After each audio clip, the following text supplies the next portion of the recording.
I will carrying out a blessing, and Venerable Paul Weeding will be doing a reading prior to Council opening the meeting.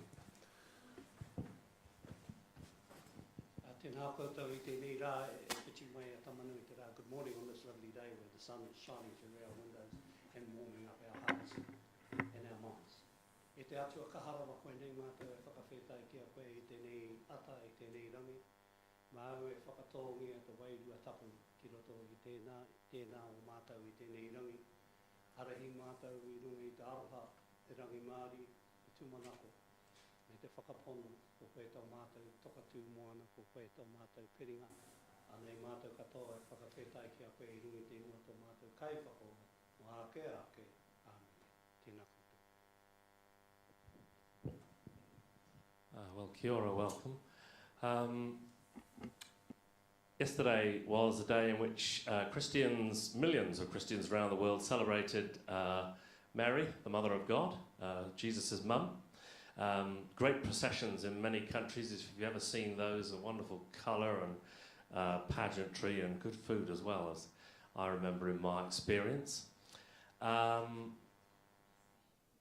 Mary's role was always to point to her son Jesus, and I guess for ourselves today, whether we have a faith or a belief in a higher power or not, part of our role is to point to something greater than ourselves. The society in which we live, the needs of that society, the questions of justice and equality. This is some words of Mary, as found in the Magnificat. My soul proclaims the greatness of the Lord. My spirit rejoices in God my Saviour. For you, Lord, have looked with favour on your lowly servant. And from this day all generations will call me blessed. You, O Most Mighty, have done great things for me, and holy is your name. You have mercy on those who fear you, from generation to generation. You have shown the strength of your arm. You have scattered the proud in their conceits.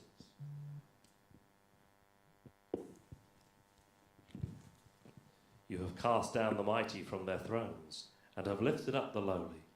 You have filled the hungry with good things, and the rich you have sent away empty.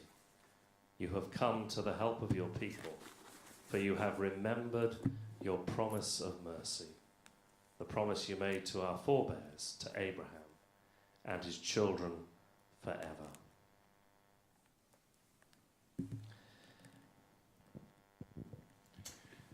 Thank you. Please sit.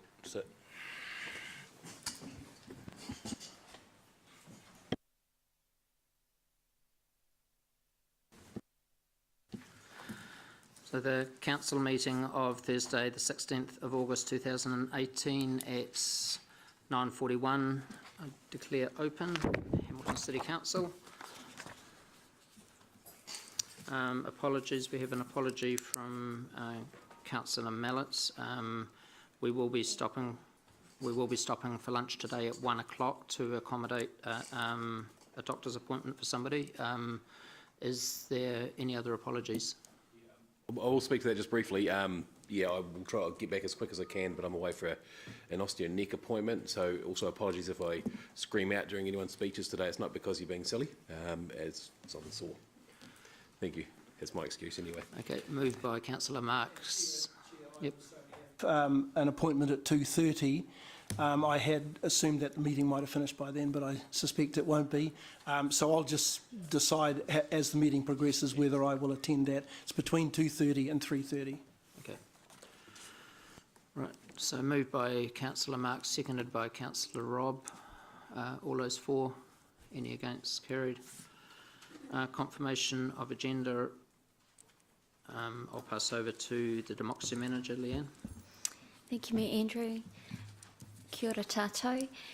The agenda this morning is confirmed with the following request: that debate will be 2 minutes with an extension of 1 minute if required, that item 13, Waikato Regional Theatre funding from Vibrant Hamilton Trust, is to be taken early after item 6, the Chair's report, to accommodate external parties, and that item 15, the Representation Review 2017-18, will be taken directly after the Vibrant Hamilton Trust item, also to accommodate external presenters.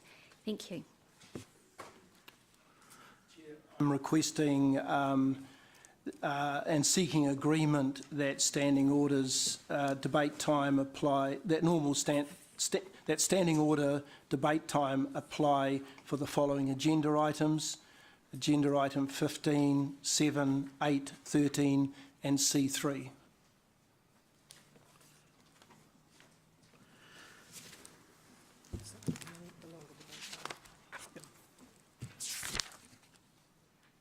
Just by way of clarification, I'm asking that the debate time be the 5 minutes that's provided for in standing orders. Okay, so those are big items, and I appreciate that you want more time on those two debates. Or provision for more time, yes. So are you okay if I leave it how it is, but I'll give flexibility on those items and use discretion to let people talk over on those items 15, 7, 8, 13 and C3? Well, my preference, Mayor Andrew, would be that when we do debate on those items, that the 5 minutes comes up on the board automatically, and then it's a question of whether or not elected members need that full time to present their debate. That would be my preference, rather than it being introduced, which I assume is what you wish to do, is introduce it at the beginning of the discussion. That 5 minutes would apply. Well, I was thinking we'd still leave it how it is, but I will let you talk on. Okay. I mean, the time's still there, so it's counting down. As long as it's not restrictive, that's fine. Yeah, well, obviously I will stop at 5 minutes. Yep, of course. Okay. Of course. Thank you. So, moved by myself, seconded by Councillor Ryan. All those for, any against? Carried. Declarations of interest. There are no declarations of interest. Public forum. There's no public forum. Confirmation of council open minutes on the for the 2nd of August 2018. Moved by myself, seconded by Councillor Dave. All those for, any against? Carried. Chair's reports.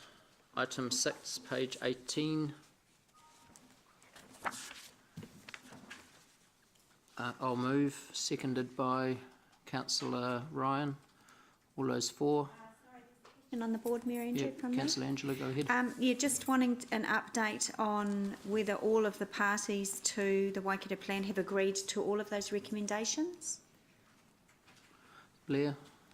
Where is Blair? Blair's unfortunately at a meeting in Auckland. I'll correspond offline for that, and I'll find out from Blair now and hopefully close out before the end of today's meeting. Okay, thank you. All those, so moved by myself. Who seconded it? Councillor Ryan. All those for, any against? Carried. Okay, we'll now move to item 13, page 109. Waikato Regional Theatre funding from Vibrant Hamilton Trust. Also, I invite Leonard to the table on this one as well. And thank you, Thomas, as the chair of the committee. And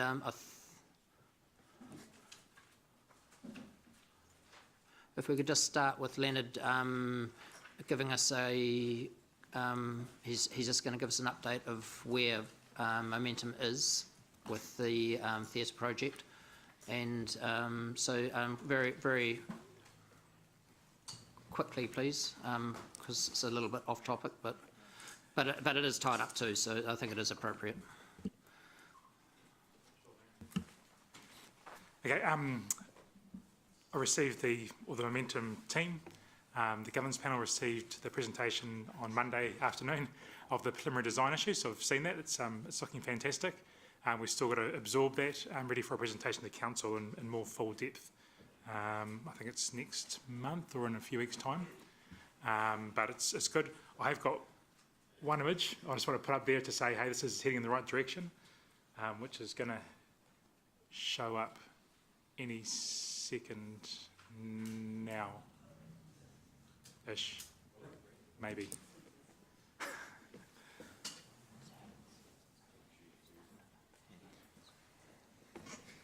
well, it's coming up. High-level engagement from the public. Our campaign cabinet in terms of raising funds is going very well. We've sent out probably a dozen sort of major requests for funds, and we've had confirmations coming back. So we're very positive. Central government's engaging with us and chasing us down to get resource consents in place and things. So it's taking shape quickly from our side of things. So this here is an image looking inside. Can you just push the button, make it bigger?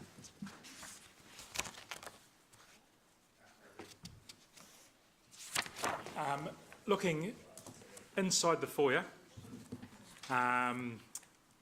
up towards Embassy Plaza inside the complex. So the river's on our right-hand side, and that piece of artwork at the top there is proposed to be the hotary alongside the Waikato River. And just a very small thing, a little bit of history, just because it's interesting. That hotary is actually the result of a design competition, artistic design competition that happened when the original Founders Theatre was built. So we're looking forward to presenting that, having that in here. And Mesh is coordinating for us a design competition of the same nature to represent the new theatre that's been produced. So just as a bit of a background, so it's, you know, everyone's quite excited about where this is all going.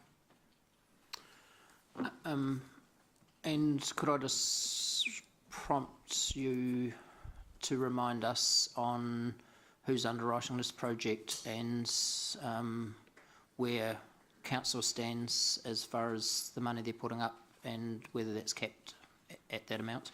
Yep. So in the original proposal we put forward, which was July 2 years ago, as a result of the Founders Theatre closure, Momentum offered to lead a process whereby we restricted this City Council's commitment, and that included the Regional Council commitment to $30 million. We've got the Waikato Regional Council is committed to the $5 million, alongside the Hamilton City Council for the $25 million. And from our perspective, that's all that's expected to come through, and we're working to fund the balance of it. We won't be able to sign a construction contract until we have everything funded. So that's, you know, that's sort of where the risk sits, is with Momentum and the trust being formed to look after it. So Momentum won't be coming back to Hamilton City Council for any cost overruns? Not for any cost overruns, no. Okay. You won't be coming back for any more money above the 30 million total? Above what's been approved, and also obviously the ongoing OPEX that's been, the ongoing maintenance reserve that's been approved. Those are the two things that has been approved through the council here, and we're relying on those going forward. Yep, and our guarantee of that is that you'll have the money committed before you start the project for the whole project? Yes. And you'll line it up with construction contracts? Yes. To match? Yes. Great. Thank you. Councillor Robb? Yes, I assume that we're asking questions at this stage just of Leonard in terms of his presentation, rather than questions of Thomas or Lance. Is that what we're doing at the moment? Well, you can do either. You can hold back if you want to, or you can ask now. My question essentially follows on from yours, Mayor Andrew, and that is, I know over the last few months there's been that sort of formal introduction of the hotel and potential art gallery as being a fixture in the building. Does that present any significant change in the costing of the theatre? You know, the last I heard, the theatre was going to cost around 72 million. Obviously, the hotel cost and the art gallery is on top of that 72 million. Is there any sort of suggestion, as you are getting closer and closer to finalising the business case and potential construction bill, that $72 million is going to be escalate significantly? Right, so firstly the number's 73 point something, and we're still resolving exactly what we're going to do on the front, so it hasn't been cemented down yet. The preliminary design issue that came through meets the project scope, which includes the budget and includes all the deliverables as required by part of it. Okay. I just raised that because I note in one of the papers we got yesterday, and this might be a question I can also ask Thomas a little later, is that that some funds may be held by Vibrant Trust to meet any cost overruns, and that just kind of sent a little bit of a red flag to me that even before the business case has been presented and final costings, that there is perhaps a sense of there being cost overruns. I haven't seen the report and I haven't had any input into the report, so I'm not too sure what's written there. Sorry, Councillor Rook. Okay, thank you. Councillor Angela. Thanks, thanks, Leonard. Thanks, Lance. Lance, just Hang on. Well, there's two things going on here. I'm about to dismiss Leonard from the table. He was here purely to show us a couple of slides, and this is a Vibrant Hamilton Trust discussion, which has nothing to do with momentum. So if we've finished your questions to Leonard and members. Well, I hadn't started, so I'll direct my. You were doing it both of them. Hang on, I want to be so- very clear that there's a difference here. There's a Vibrant Hamilton Trust, which is what this paper about. Yeah. I've let Leonard to the table just to give us an update on where he's at with the theatre. Leonard has nothing to do with the Vibrant Hamilton Trust paper we're talking to. So questions on where the theatre's at to Leonard, and then we can let Leonard leave the table. Leonard, I'll try again. How much of the 73 million have you still got to raise? Or no, how much of the 73 million is committed? It's probably an easier question. Comes on by itself. We've got requests out for the full sum for $74 million. Obviously, the 30 million from the councils and 15 from Trust Waikato are committed, and we're considering that as dollars in the bank, literally. We've got actually signed, I believe it's $7 million on top of that, and there's nothing from central government yet, despite indications. So we, based on our numbers, I think we've applied for about $80 million, with the objective that there's $73 million coming from that. If you can allow us to do, we'll do a full presentation on where everything is at in due course. Sorry, I didn't expect to be speaking this morning. No, that's fine. That's fine. Thanks, Leonard. I just wanted a rough idea of that. Councillor We're Paula. very positive. Just in respect to the questions that were raised in all the long consultation processes around access and transport, when you come back in a month or so, or will you be able to talk to how you've resolved the transport issues and the parking issues for people at that time? That's correct, yes. Thank you.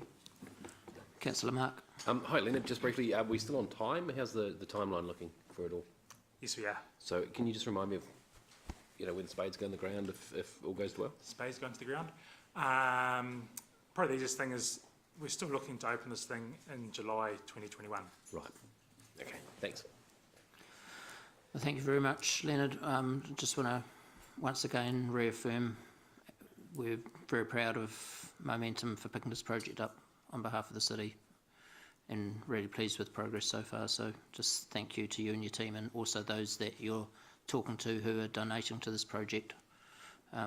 It's just we're heading in a great direction, and we really just do want to thank you for all you and your board are doing, Cool. Thank you very much. and those who are donating. Thank you for your support. Yeah, thank you. Okay, I'll hand over to you, Lance. Thanks, Mayor Andrew. This really was just a progress report from the resolution that was passed back in December around Council asking as part of its 25 million for 6 million to come from the Vibrant Hamilton Trust, which is a CCO of Council. As you'll be aware from the paper, there's been a number of meetings since then. I think we've had about 3 or 4 trust meetings. Thomas is the chair. Obviously, I think most of you know Thomas Gibbons, who's the chair of the trust.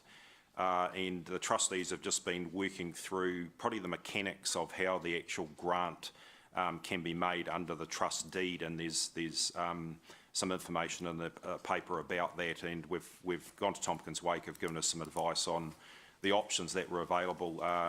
The easiest option is to seeing that most of the funds are expended by the grant is actually to wind up the trust, and there were other options looked at about putting the trust under the auspices of Momentum Waikato, but I'll let Thomas elaborate on our recent discussions in light of that advice and give a little bit of context to the resolutions from the trust meeting, which are outlined page 110 of your agenda. So I'll hand over to Thomas, and from a chair's point of view, you can probably give a bit of an outline from the trustees' feeling. So thanks, Lance. Useful to give a bit of background again on Vibrant. So this is former electricity money, I understand, that got divided between 3 constituent councils. So Waipa took its share of the money and built the Don Rowland Centre with it. There was a big contribution to that. And Waikato and Hamilton decided to have a sort of ongoing fund for a period of time. But on Momentum, on Vibrant, nothing to do with Momentum as such, we've been thinking for about 18 months or so what contribution could be made to this theatre project, because it's such a significant one. And we've been engaging with council around that and reflecting as trustees, and thinking about things like how the project for the theatre aligns with our charitable trust purposes, which are about Hamilton-based projects and so on. And so where we got to was really noting that there'd been various long-term plan discussions about Vibrant's funding being used towards the Hamilton City contribution to the theatre. Really where we landed is we thought there needed to be I guess a kickstarter along the way to the theatre funding. We're aware there's various contingencies in some ways sitting on various funders, and it's one of those things that really needs more people, more individuals, high net worth people and so on, more philanthropic trusts to come through with their own contributions. And we think, I suppose, giving this money to Momentum now to use for the theatre is the right thing to do. It's going to help bring the project forward, help others come on board, and that's really the way we've pitched it. So the reason, I suppose, it's all of our fund rather than just the 6 million that was earmarked is the investment we've done has gone well. It's now a bit more than 6. Why not pay that to Momentum as well? If Momentum gets a lot of extra government funding, or there's other parties that come on board, there might be some left over that can still be used for the projects that Momentum does, and would be earmarked for projects that specifically align with the Vibrant purposes, which is really about projects that are good for the city. Look, I guess the way of thinking is it's not quite a marathon, but it's a half marathon for this project, and it's going to require a whole lot of people to come together at different times in the process in different ways, and we think this is Vibrant's time to come forward and do this, and that will help others in the community do the same. So just to finish off, the way the money would be granted by the trust is the trust deed needs to be amended so that more than, I think, 10% of its assets can actually be paid out at one time. That's basically by a majority resolution of the trustees, so the trustees can actually change the deed to do that, which allows it to bring effect to the council resolution to pay over the 6 million for the Waikato Theatre project. The other thing is the deed of gift between the Vibrant Hamilton Trust and Momentum. Obviously, there's a whole bunch of detail that needs to go into that to A, protect the funds, and B, to protect the trusts and the council's interests, notwithstanding the goodwill that exists between all 3 parties that are involved in this, including Momentum Waikato. So, look, we didn't get into all that dialogue in here. There's still quite a bit of work to be done around that, and obviously working that in with, obviously there's quite a full report to come back to council around the whole funding agreement between Hamilton City Council and Momentum Waikato around the regional theatre project and other parties, obviously. So we didn't go into that detail, but there has been some resolutions passed by the Vibrant Hamilton Trust too, and you see the last one of that actually says that further work needs to be done. So And we're just, the Trust is just aware of working in with those other, in congruence with those other processes that are taking place. As Thomas said, it's a half marathon, so we've been sort of pacing ourselves through this as a trust, and just making sure that we're lining everything up, like I said, to protect everyone's interest, but also on the positive side to actually achieve that the vision for this regional theatre in a timely manner, and and achieving what we just saw on the screen before, which is going to be an amazing asset for Hamilton and the wider Waikato region. I'll leave it there. Mary Andrew and Thomas and I, and possibly Leonard, are happy to answer any further questions. One thing I would just to finish off with, that there is costs being expended at the moment, and one thing the Trust discussed was that there has to be a bit of a leap of faith around actually keeping this project moving and making sure it doesn't stall. Trust Waikato have done that to a certain degree, I think $1 million straight away, Leonard, and obviously there's detailed design and a whole bunch of other things that have to happen reasonably quickly. There's the Trust felt that the Vibrant Hamilton Trust, the way that it's set up, is really one of those organisations that is to to increase the vibrancy and the prosperity of the city in a whole bunch of different ways, and actually that the Trust monies could go forward to actually make sure this project doesn't stall. Councillor Angela. Thank you. Thanks, Thomas, for being here this morning. I read, I did send an email, I think, Thomas, you were CC'd into it. I did have some concerns when I read the resolution from Vibrant Hamilton Trust, because it occurred to me that any leftover funds would be used for other city projects. It read to me like just those funds would be gifted to Momentum to use at their discretion. I wasn't particularly comfortable with that, but I have had further information, and Lance, you said to me, we had a quick chat this morning, that if the $6.4 million were given to Momentum and gifted in the gift for the theatre, so the 400,000 also goes to the theatre, then that would come off the city's 19 million. I would be much more comfortable with that. Was that the Trust's intention?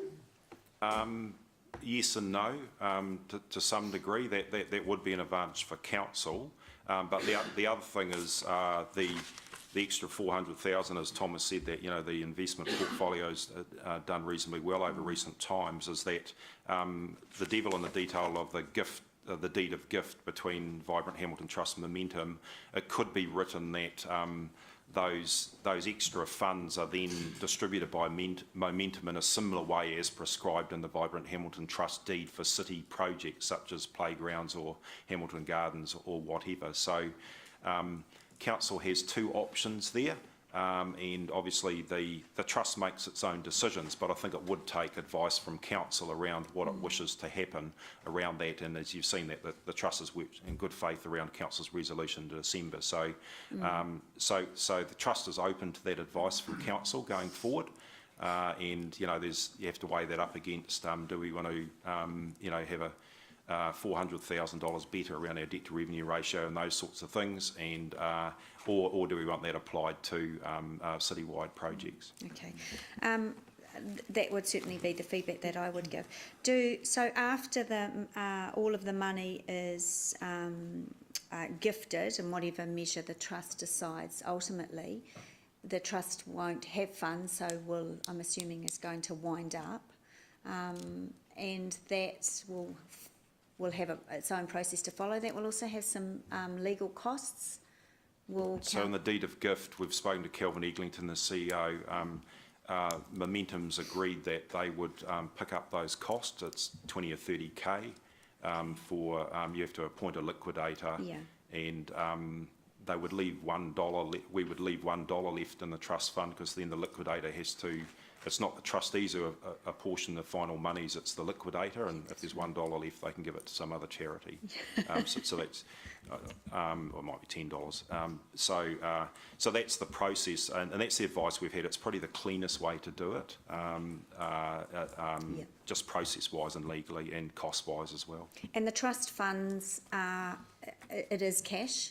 There is cash in a reserve somewhere? So, yeah, effectively, so there's some investments in fixed income and there's some in growth shares, and the growth fund particularly obviously has done reasonably well, and that's convertible very easily. Yeah. Okay, all right. Yeah. Yes, okay.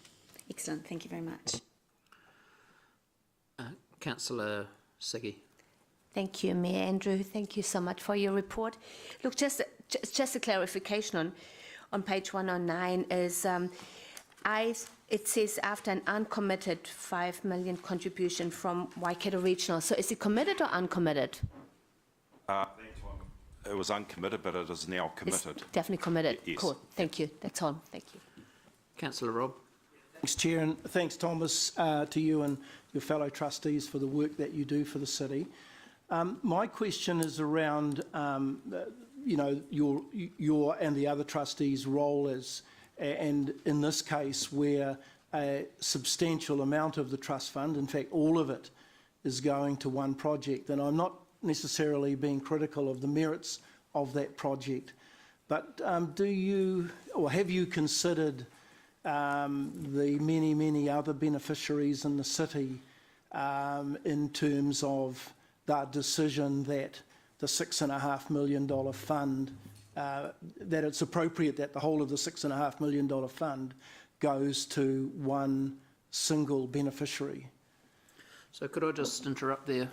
There is a resolution on the table from this council to hand over to request that the Vibrant Hamilton Trust releases $6 million to the theatre project. That has already been debated and discussed and passed by majority around this table. So I think that it's not appropriate to be asking the trust what they do with what we've already passed a resolution on requesting. You can ask about the other 400,000, but not the 6 million. With respect, Mayor Andrew, the decision to make this distribution to any beneficiary is the decision of the trustees, not of this council. The trustees are the ones who make the decision, not the council. So, look, I'm happy to answer that, and the short answer is yes, we're always very mindful of what council suggests or its guidance, but yes, as trustees, we make our own decisions. And as I said, we've been thinking about this and reflecting on it for probably more than 18 months now in terms of when this idea first came up. What can Vibrant, as one of the city's charitable trusts, do to help? And we reflected significantly on whether our fund is best used to fund some little things in cooperation with others, or whether it should go into one big thing. And we felt the time is right. This project is right for the city, and absolutely it's the right thing to do to put it into this project. So you haven't sensed any bias from the, and I presume the council is the original settlor of the Waikato Foundation Trust, which was the settlor of this trust. You haven't sensed any bias or any pressure, Absolutely trustees, not. to actually focus solely. And I'm only sort of asking this question because, to me, the whole of the trust fund is going to disappear into one single project. And look, I'm a reasonably vocal person, as some of you will know, so if I had concerns about that, I would have raised them earlier. And the answer is no, I don't have any of those concerns. We have a majority, in fact, of independent trustees and in the sense of non-council trustees. We have reflected heavily on this and considered a range of different issues in deciding to make this decision. And I am absolutely comfortable that, other than the fact that we are mindful of council's guidance, and that's council's guidance, there's been no undue influence around any of this. In fact, the decision to bring this forward as much as possible has been very much one that's rested with or guided by the independent trustees, who are very keen to see this project happen and very confident Momentum can deliver. Thank you. And the last question is around whether you and your other trustees have any long-term concerns that this trust will disappear as a result of this particular transaction, and whether you think, holistically I suppose, whether there is a need in a city like Hamilton to have a trust similar to this, given that my observation around the country is that other local government authorities are either increasing or setting up trusts because they see the long-term benefits of having a community trust such as this, who can provide funding to various city projects. Yes, good question, and again, something we have reflected on in our decision-making process. And where we landed, again, was partly in some ways a concern there's too much duplication in philanthropy around the city. In fact, there are a lot of different funders. Some of them have slightly different interests, but there's a benefit in more coordination around those. Yep. And also a confidence, as I said, that Momentum is the right entity to deliver those kind of projects. There's been talk for a long time in Hamilton that we do need a different sort of vision for how philanthropy happens. And look, full credit to the Momentum team, all the trustees, past and current, for what they've done to keep driving that along. And as I said, trustees have every confidence they can pick up the purposes of Vibrant and continue to drive them. Thank you. And my last question is to the CEO and or to our financial officers. And it was mentioned that Vibrant Trust is a CCO of council, and in the earlier discussion we were talking about our debt to revenue ratio. How, and I'm reflecting on Lance's email to councillors yesterday suggesting that, and the discussion this morning, that Momentum will pay the 6 million directly to, that Vibrant Trust will pay the 6 million directly to Momentum. How would we reflect in our financial statements the loss of the $6 million investment that sits in our consolidated financial statements? Because I assume in our consolidation process that $6.5 million is recorded as a council asset. That's correct. David, you're prepared to respond to this? Prefer to go and review it and then come back with a... Yep. Yep. Okay. Yep. But in general, we in our parent accounts, our investment in Vibrant Hamilton Trust is an asset. In our consolidated accounts, of course, it's 100% consolidated. Effectively, we bring in the line items of the transactions that are undertaken in Vibrant Hamilton Trust as part of our group financials. So it'll be differently treated for our parent account versus our group account. But as David said, he'll do the research and make sure that it's appropriately treated. Yeah, and perhaps if we can have some indication of what impact it could have on those ratios that we talked about. And I guess the same also occurs in terms of the Innovation Park adjustment, which seemingly is likely to go in the same direction. Sure. Thank you. Thank you, Chair. Okay, so I'll move the staff recommendations, seconded by Councillor Siggy. We'll go to debates. Councillor Mark. Mayor Andrew, I'm pretty torn about this one because when that last resolution that Mayor Andrew was talking about earlier on came out, I was a lone voice in saying no, I would rather see this Vibrant Hamilton Trust kept as a community fund. Having spent 13 years in the philanthropy sector on the Well Trust, we've had this argument before about do we fund projects or do we fund community groups? And every time we've funded big projects, the trust has been turfed out. And there was a big will against that sort of thing. And I think this is has been our opportunity. But, you know, that horse has bolted. I take issue with Thomas's point about too much duplication in the philanthropy sector. Yes, there is. But you don't just pull your $9 million or $6 million fund out because someone else is going to do it. You go and court it all with the other groups. I am torn, though, because I do love the theatre project. And I respect the decision of the group, and I will be supportive of that. But I do despair for the work that Councillor Paula has done in the community sector, trying to get those community grants up as the community sector plead for crumbs from our table. And when we're saying, sorry, but the whole dough bowl has now gone to the theatre. It's a very tough decision, and I have been consistent in trying to keep the community grant fund up, and I think we have lost an opportunity. But like I said, I will support it because that's democracy. It's the way it goes, and I wish the Theatre Trust well with this money. Councillor Dave. Yeah, thanks. I wasn't going to speak, but I felt I need to respond to one of my friend Councillor Bunting's suggestions then that the Vibrant Hamilton Trust has been used for the sort of community grants he's talking about. In my experience, that's never been what it's been used for. It's been used for smaller projects that have been council oriented. It's not been like the Well Energy Trust or Community Waikato or any of the Poki trusts, which are basically going in quite small amounts out to all sorts of different community organisations around the place. So I don't think we're losing any of that capacity within Hamilton by this move.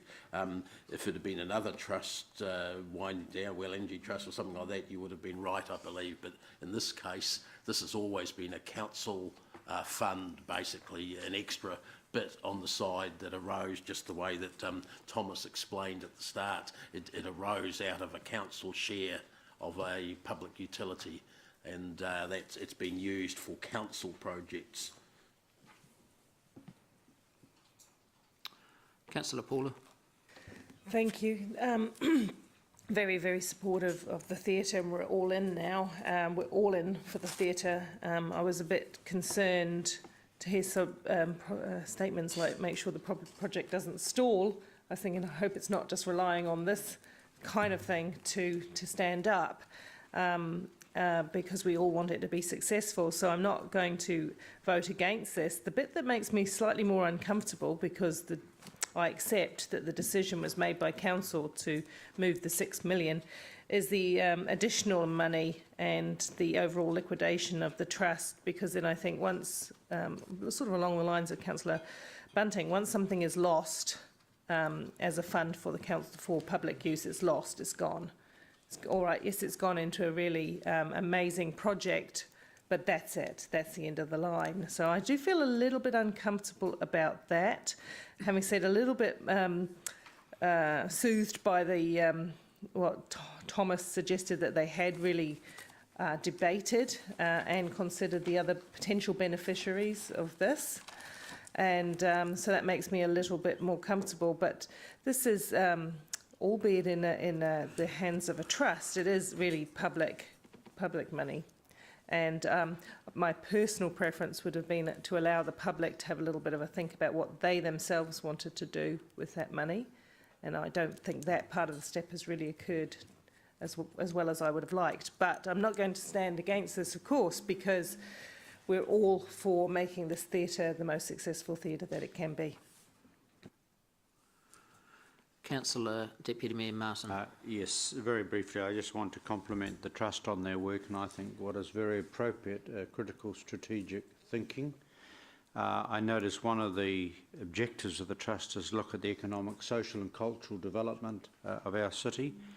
And as I will be reminding colleagues later in the agenda today, have a look at the exciting stuff happening in Tauranga at Rotorua, our more or less competitor cities, let alone Auckland waterfront. This fits into a very, very important narrative of the CBD revitalisation with the consequent economic, jobs, cultural, all of those things. And I just compliment, in this case personally, Vibrant Hamilton on their work.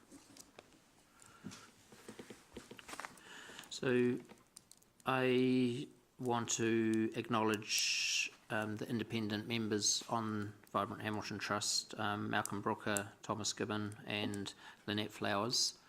And this was a really big decision for the Trust, because they were basically winding up a CCO to in favour of a big project.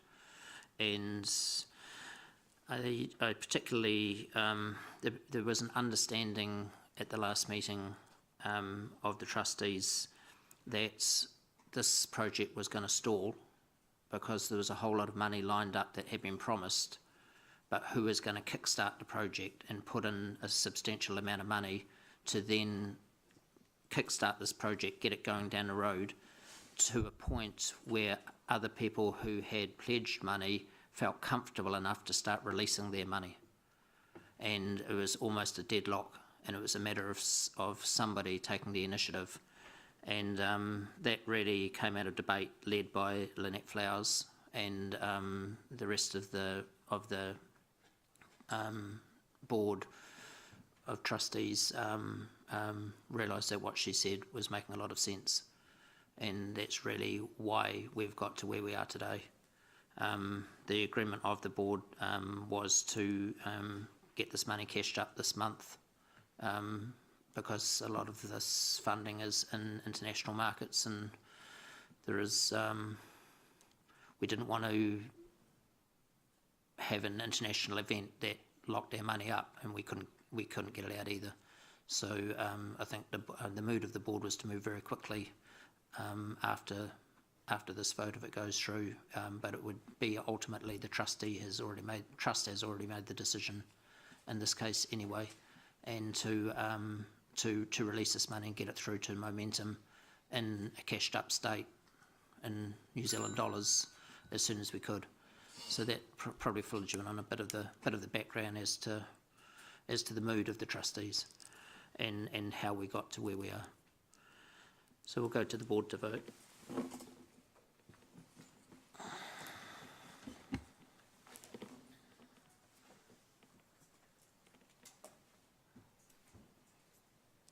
The motion is carried, 11 for, 1 against.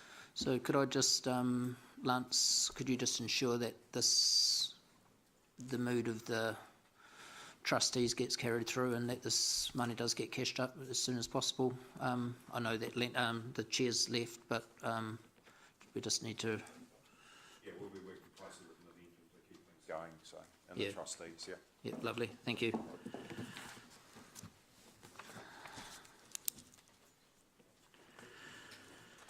Okay, we're now item 15, which is in a separate, under a separate cover, and I'll hand over to Leanne Jordan, who's leading this, and Leanne, I'll ask you to introduce your other presenters. Thank you. Thank you very much. Good morning, councillors, Mayor Andrew, members in the public. This morning I'd like to introduce my co-presenters. So to my right I have Dale Ofsofsky, who you will all know as Council's Electoral Officer, and to my left Natalie Schwart, who's our Project Manager for this important project. Also with us today are Brendan Stringer and Emily Eckerman, who are the other members of the project team. So we're here today to really advance the review to the next stage of the process. As you know, the representation review is a fundamental local democratic function that council is required to do at least every 6 years. What we're asking council to do today is to decide on one initial proposal for representation arrangements for 2019, and that would be the proposal on which we'd consult the public. This review's been ongoing for many months, as you know, so we don't intend to kind of repeat the discussions necessarily here. Hopefully you'll find that they're set out in the report you have in front of you. So on that basis, we're very happy to take any questions you might have. Okay, I'll move, seconded by Councillor Jeff. Sure.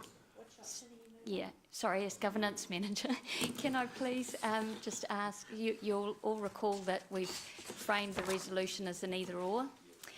So, Mayor Andrew, if perhaps... Yes, so I'm moving to go with the status quo. With your leave, Your Worship, to option 2, please. Do I have a second? Okay, do we have a seconder? Councillor Ryan. Yes, the other one. No, go ahead. Thank you. I just had one question, and I guess it has got bearing on either of the decisions, and that's in paragraph 45, where you have the east and west population figures.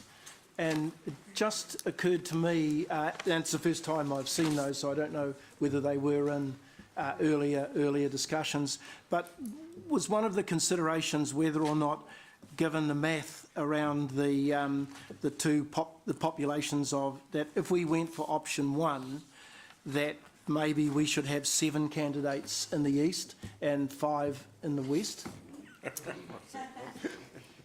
So, I'm not being smart. I'm not being smart in suggesting that. It's just that you know, as I see the city, and I know that there will be some growth in Rotokauri and Peacock, but that could be 10, 20 years away before it picks up on the continued growth that's happening in the East Ward.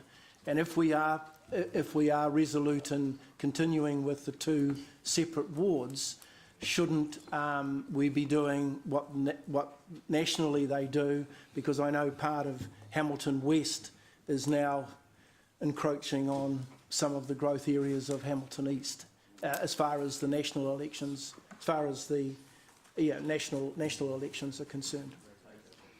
thank you for your question, Councillor Pascoe. Just to be clear, yes, you have seen those figures.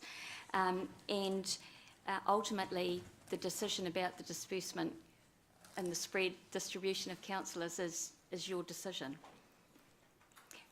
The current figures fit within the plus and minus 10% rule, so we are legally correct. Do you want to add anything? The 7 and 5 do not fit the plus and minus 10%, so you'd be looking at East with 7, which would have 12,442 population.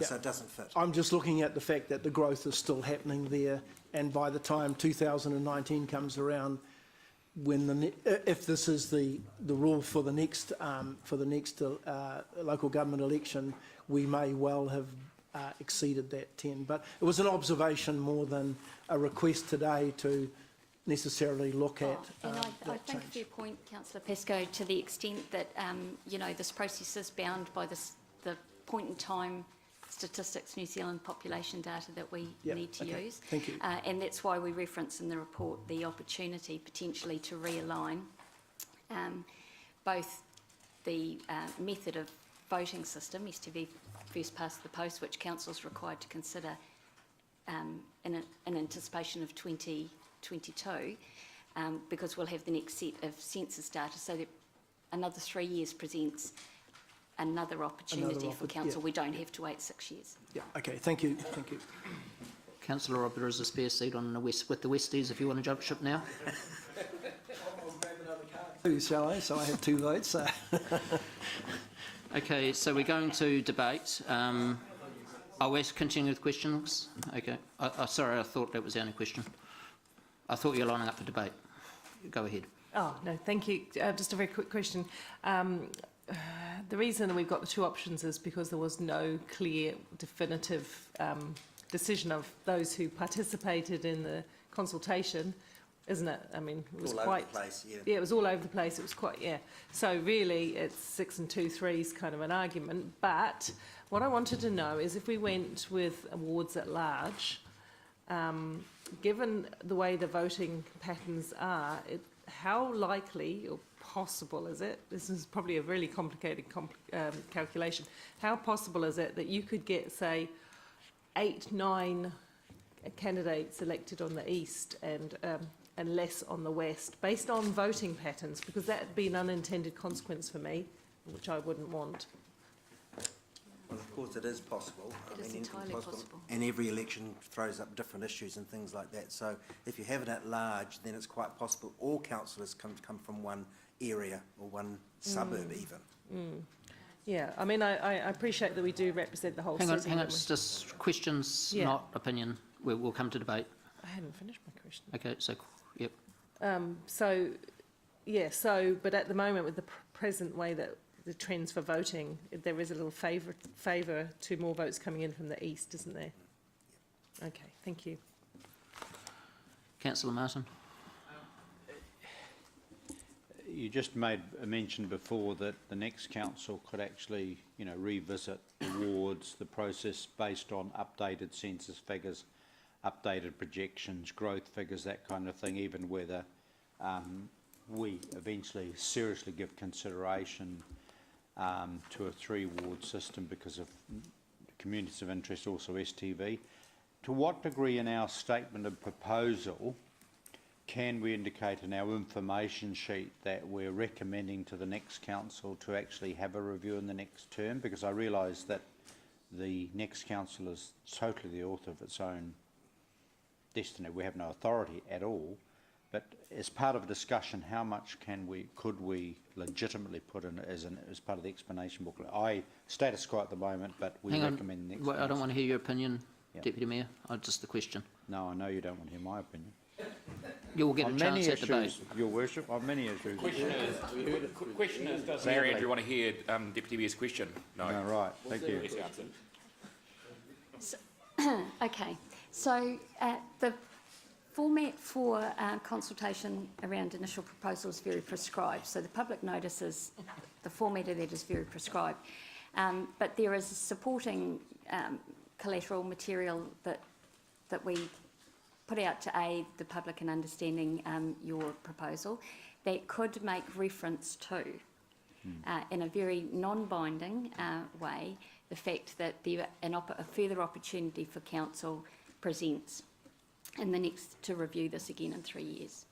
And would that be, I assume that could be as a result of further discussion with you, or would you need a resolution to that effect? Because I'm totally aware we have no right to tell a future council what to do.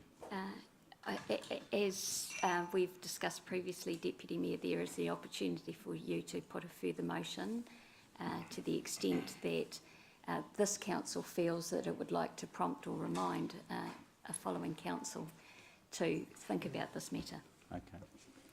Deputy Mayor, I'm sure you'll be here in the next triennium. No, Councillor Dave. Well, if they redo the ward system, Rob Bass might miss out. Just to to Leanne,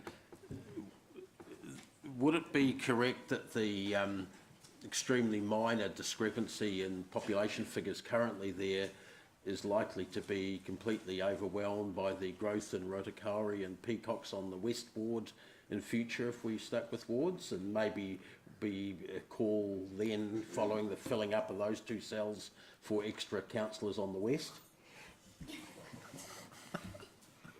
You guys don't make it easy for me sometimes, do you? You don't have to answer incriminating questions. I don't have to answer incriminating. Look, I think the timing of the dislocation, if you like, of the census data and the exercise we're required to perform is unhelpful. And I think anecdotally, based on what the project team's saying, that we will probably see an evening up in East and West wards over time. Very good answer, thank you. Okay, we'll go to debate. Councillor Mark. Okay. Will I get a right reply? No. I won't? No. Okay. All right, in that case, here it comes. Look, it was 41 years ago today, actually, 1977, that Elvis died. And there are still people running around in our community who think that Elvis is still alive. And I find this is quite significant today because the evidence, no matter how much we extrapolate it, says that the community wants a 1-ward system. I would encourage councillors to be bold and listen to the community. Yes, I know there will be debaters here who will say, yeah, but if you add up the other 2 columns, it almost makes the same as the whole ward. Look, the evidence is clearly overwhelming. The city wants a 1-ward system, and there's nothing to be afraid of because, look, we're not in the town hall meeting stage of politics anymore. We're in the Facebook generation. We're in the online generation. If you look at the kind of things that we're responding to in our city, it's come from Facebook. It's come from emails. I don't recall the last time I got a letter. Oh no, I do. That was when I first got in. I think it might have been from Rob Bowman, suggesting how I run things. But really, all our response is online. I think the community sees itself as Hamilton now. It's time to move on and to be bold. there's, in discussions, there's been a lot of people who say, well, you've got a profile, you're a radio announcer, you can get on because you've got name recognition. Well, actually, Crimea River. I and people like Siggy and people like Leo have spent years investing in this community in other capacities, and that's why we've got name recognition, and people are clearly saying, well, look, we trust you, we know you, we want you on there. So it's really a non-argument to say it favours people with a high profile. Maybe it does, but is that such a bad thing? I don't think so. No, you've got a real high profile, Dave, but not for the right reasons. Look, it's, and I mean, Hey, excuse me. Sorry. Excuse me. Can you... I apologise. Apologise and withdraw. No, leave it, isn't it? Can you... No, I'll withdraw it definitely for Thank my you. own safety. And apologise, thank you. And I apologise, Dave. Yeah, but look, hey, there's two graphs I would draw attention to just finally. On page 53, it's clear. 38 plays 21, which is almost double to move to an at-large system, and as opposed to keep our current ward of two system of 2 wards. And then you look at page 81, at large 60%, 2 wards 33%. Look, I think this debate will carry on regardless of the way this goes out to the public, because what we are debating, if I'm right, is what we do send out to the public. I just think it's a little bit more of an honest process, just wrapping up, to send this out in the form that people have clearly indicated they want to see. Sorry, Dave. Councillor Dave. I now see why Councillor Ubuntu down the end there was on the radio show and not as a mathematician, because since when did 38% make a majority? It actually is a minority. 50% plus 1, Councillor Ubuntu, that's how it works. And if you want to go to numbers, 41% in that same survey supported wards of one description or another, and only 38% supported at large. So that's maths for you, and you can thank me afterwards for the lesson. I am loving the takeover bid, however, by the East Ward. It's great to see that happening, and long may that friendly rivalry continue, because it's certainly going to be rivalry that continues after Peacocks and Rotokauri are filled up, and we need 8 councillors on the West Ward and only 4 on the East Ward. That's the sort of extremes that this argument can take you to. And this city has always been swinging around the river, roughly in balance, roughly back in balance, and changing for all of the 50 years that I've been here, or from when I was first here, I should say, back in the 60s. One of the problems, and we used to have a citywide one-ward system in the past, we ended up with what's called then the River Road syndrome, where there were, I think, 11 councillors, and 9 of the 11 had River Road addresses, all on the east side. And that is one of the problems you do get, which Councillor Pascoe actually asked a question about. The other problem is the spending cap. If you are standing in citywide, you've got a higher spending cap, basically the same as the mayoral election, and that's a lot easier for some people to get elected if they've got money, but it's not easy for newcomers and for people without large funds to get in there. And that's a really important point. We need to make this council more accessible, not less accessible. At the moment, citywide does favour sports stars and radio show jocks. It's a fact. They can get elected with for a lot lower money. So I'm supporting the status quo. It's not broken. It doesn't mean that a West Ward or an East Ward councillor only supports their ward. They come into the council from an area, and then they support the whole city and work for the whole city. And I think that's well known. And let's keep it going like that. Keep our slight bit of extra specialist knowledge in our ward, and which is why people like you are doing work on Gordonton and Thomas Road, but occasionally we will let you loose on the west as well, because you do represent the whole city. Thank you. Councillor Angela. Thank you. Yeah, look, I'm supporting the motion that's up on the board. I looked up the word diverse because through all of the information, and I do want to thank Leanne and her team for the incredible work that they've done to provide us with so much information. And the word diverse means a range of different things, an assortment, a mixture and a medley. I'm not sure when we look around the table that we are a medley, a mixture or an assortment. And I think when I look at all of the information that's provided for us, we are not a diverse council, and that overwhelmingly is what people are asking for. Of course, we are fairly elected under a democratic process through the voting system, so the council that is here today, the class of 2016, was elected by the voters of Hamilton. But I think that they have strongly indicated to us that they are looking for more choice of candidates and more diversity. So we must ask ourselves, what can we do to help voters achieve that? Well, we can start removing some of the barriers. And I agree wholeheartedly with what Councillor McPherson has said. The most significant barrier for a candidate to stand for elected office in Hamilton is cost. With a ward system, there is a smaller geographical area. My preference for the future is 3 or 4 wards, but we're not there yet. And you know what? Let's actually be real here. If it was a true democratic system, wealth would not have an advantage in running for elected office, but it does. So an at-large system would increase the barrier towards what people are looking for in all of these surveys, the feedback that we have, which is more choice for candidates, more choice of candidates, and more diversity. An at-large system means a large campaign. An at-large system will mean large budget is required, and it will result, or could result, in the River Road group of millionaires. When you put the two results together, my maths comes up slightly differently as well. That's the beauty, of course, of numbers, isn't it? When I put the two surveys together, the request for more for an at-large is 49%. The request for the 2 wards or more wards is 45%. So that didn't tell me a lot. The community profile survey, of course, leaned towards a 2-ward system. However, the questions with that and the 2 surveys that we did, the phone and the online one, weren't quite comparable. Another barrier, of course, is understanding actually what we do and what council does and what's the role and the skills required of an elected member. But I think that that is something that is on the radar for the governance manager in the future. So I was not at all surprised that the majority of responses in the community survey actually said, I have no view. So while the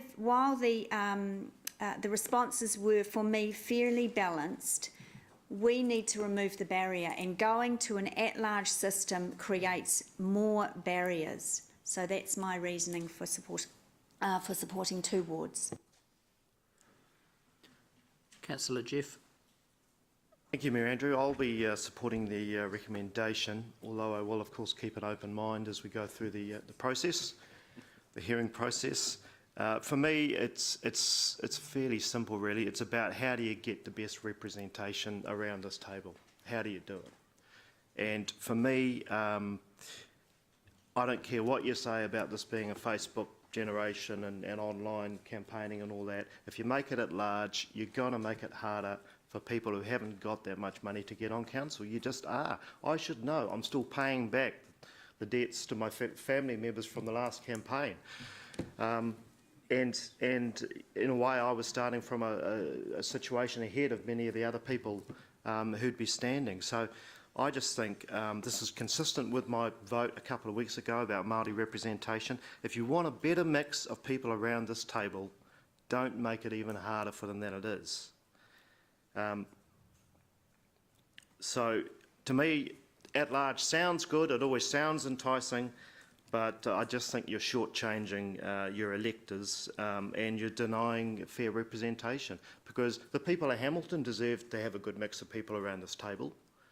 At the moment, I think if you stick with at large, well, if you go to at large, you're basically going to accentuate the white, middle class, well-off faces that we generally are around this table. And I don't think that's the way to go. So at this stage, I'll certainly go for wards. Councillor Paula.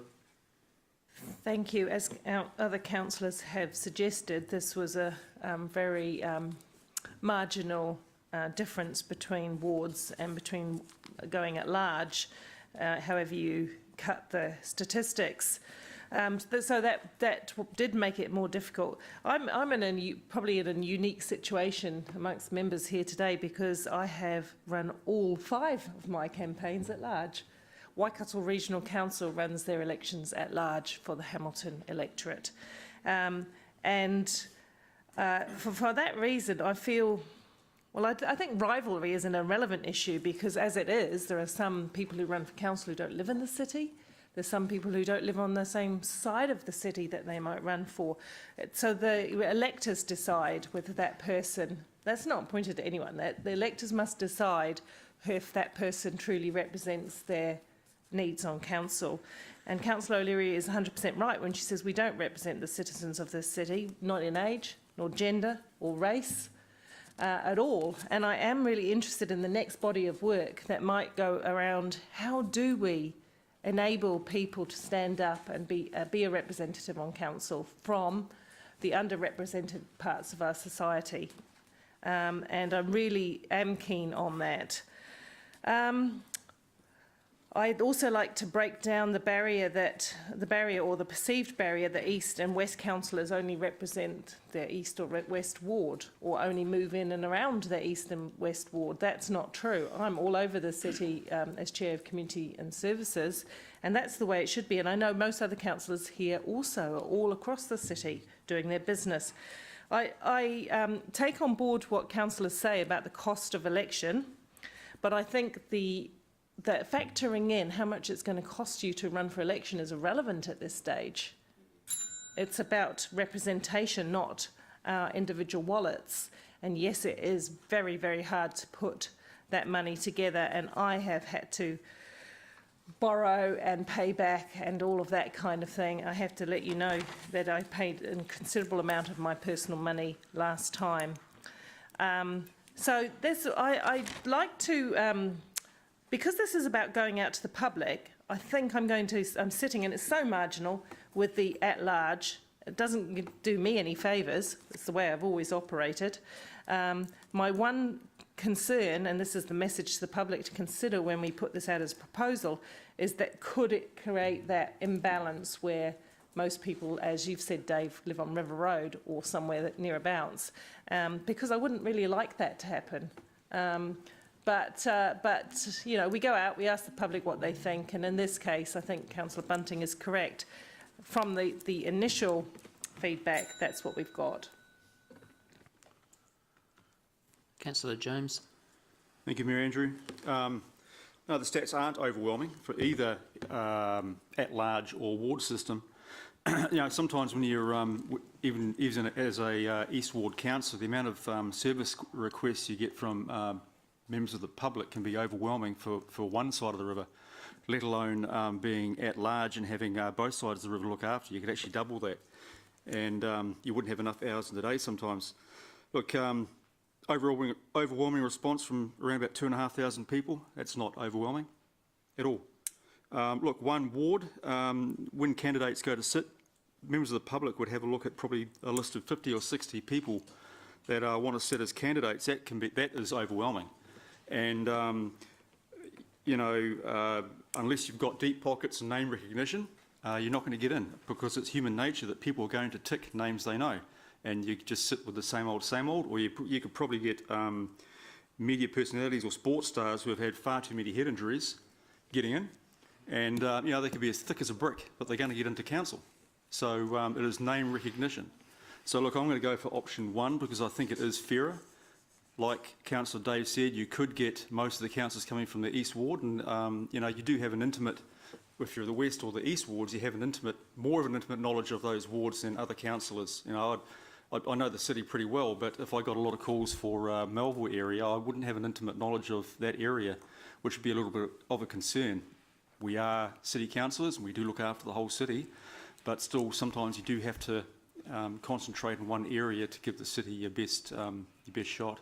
So you know, the day of Joe Blow, normal Joe Blow getting into council would be gone with the citywide, because, like I said, it will take a lot of money to get into council, and not a lot of people can afford to do that.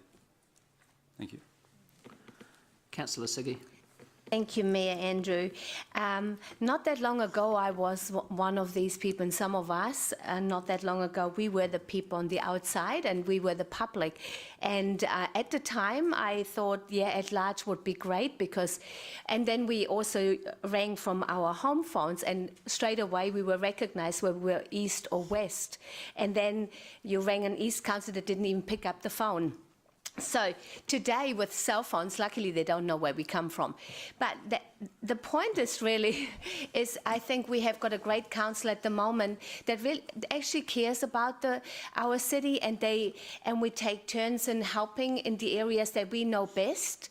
And I think people want good representation, they want easy access to us, they want diversity, and having it at large is, I do not believe is going to be that is going to be achieved as well. We still know our areas best.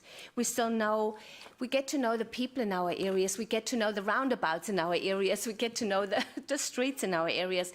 And we are better equipped at helping people in our area, but at the same time, care for the whole city. So, like everybody else said, if we do at large, it is definitely a cost factor, a huge cost factor involved. The name recognition, radio personalities, TV personalities, we've all had them in the past in council, and it, you know, we've all got a profile in the city, whether it's, you know, whatever it is. But I just think being part of one area, and like Councillor Leary, I would love to see even more wards in the future when we get bigger, because I feel we can represent our area so much better. I would really worry if the Kardashians would be in council one day. So I'll stick to the 2 wards at the moment. Yeah, thank you. Councillor Robb. Thanks, Chair. Look, today I'm supporting option 1. Primarily because this is an opportunity still to go out to the public and seek their consultation and maybe tease out of those who wish to participate in the consultation why they think the at-large is going to be better than the ward system, which seems to have been, you know, part of the greater response back from the surveys that we've run to date. So there's still an opportunity to do that, and so let's go out and seek that feedback via the responses. I've listened to the various reasons why the at-large has problems. One that hasn't been touched on is that over the last 2 elections that I've been involved in, there's been around 50 candidates for both of the wards, and it just worries me that if I was a resident considering to vote from a booklet with 50 candidates in, each with a 150-word platform, some of which are well written and some of which are not, to decide who I was going to vote for may well mean that a DJ or somebody whose name is familiar to me might be one of the 12 that I might, and I'm using the word might tick for. So look, I think there's an opportunity here just to kind of tease out from those who are interested in perhaps those in the public who are interested in moving to an at-large system, why they see there to be some advantages. And I just want to make a final comment about the River Road Club. I think I made an honest attempt 2 years ago to try and rebalance that River Road Club soon after Councillor Dave had moved into River Road by moving out and rebalancing. So I think the east and west argument has partly been solved by the rebalancing of the River Road Club. Thank you. Councillor Leo. Yeah, look, I'm very supportive of what Councillor Bunting says. I believe we do have to listen to our community. And it is quite obvious to me with the information which we have before us today is that 38% of the people out there want an at-large system, whereas the 21%, which is about half, actually want to have the 2-ward system. Is it our concern as to how much it actually costs a person to get elected to council? I don't think it is. I think what we have to do is we have to listen to what the people out there say. And from what I can see from the information which we've got here today, is that the people actually want a whole of the whole city, do away with the ward system, and then they can select from the persons who are actually standing for council. Because at the present time, you can only actually select about half the number of participants who are standing. And a number of people have said to me, well, you know, if you're on the other side of the river, I'd be voting for you, but I can't vote for you because you're on the wrong side of the river. And this, as far as I'm concerned, is restricting people's freedom to vote for who they want to. So I will be supporting option number 2. Councillor Ryan. Thank you, Mayor Andrew. I take the point that the data potentially can be used any way we want, and that it may not be an overwhelming result, but we can only use the data we have from the people that we're concerned enough to engage. I don't believe a full ward doesn't halve the chance of someone getting in. It actually doubles it. As Councillor Leo mentions, we all have connections on both sides of the river. The river divides our wards, but it doesn't divide our relationships, our connections, our business community, our friends, our voters. I take Councillor Angela's point in that potentially we are not a diverse council, but also a definition of insanity is doing the same thing over and over and expecting a different result. The representation of, to refer with respect to my predecessor, Councillor Philip Young, by memory he spent less than 2 or 3 grand getting on council, and if we had an at-large system I'd suggest his following would have been even greater. So money needn't be an excuse for diversity. My white brother from another mother, Councillor Jeff, is potentially conflicted as he is paying off his campaign bills. He mentioned a lot of white faces, but with Māori having 21% of our population, surely an at-large system would enable better representation from them. It could be argued that some councillors have been running at-large campaigns anyway.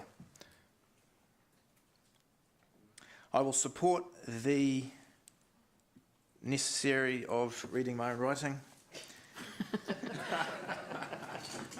I will support the outcome of today's decision, whatever it is, but I encourage colleagues to remember to maintain an open mind, as this is not a binding resolution, but rather a refined suggestion to allow the public one more time to be very clear in their preference. Deputy Mayor Martin. I have listened to that. I think the most eloquent argument was probably Councillor Henry, Councillor Leary, who, and it is to me about accessibility to this council. If you have a large system, by all means be the multimillionaire, go to your PR people, write them the cheque, they'll do all your social media, all your everything, you know, and you just run a campaign. You don't necessarily need to be too concerned about constituency calls after you get elected. I don't think that improves anything.